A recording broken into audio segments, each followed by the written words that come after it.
All right, so I'm ready to open up a new Google form, and you'll see I have some options here.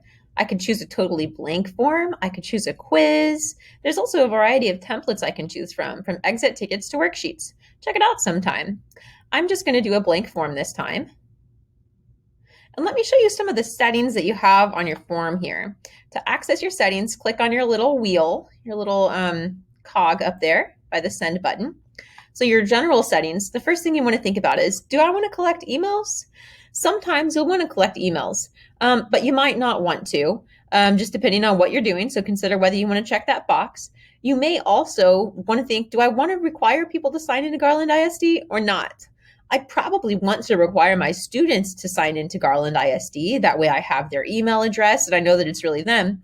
But what if it's my students' parents?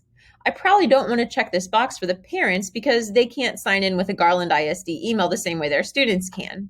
You can decide whether or not to limit it to one response. You can decide whether people are allowed to edit it and whether they can see the results.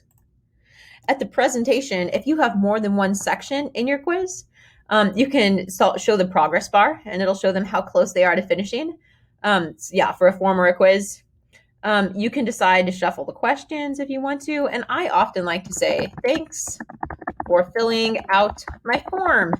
There we go. I think I used the word quiz earlier because forms and quizzes go hand in hand. A quiz is really just a special type of form. And if you wanted to make your form into a quiz, you would just check this button right here.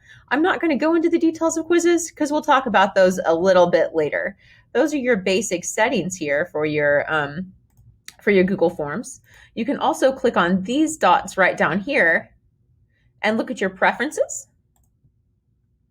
And these are your form's default settings. So this is how your forms will always be unless you change these settings. So you're able to change your defaults by clicking on the more dots up here, those three little dots, your snowman, and then go into your preferences.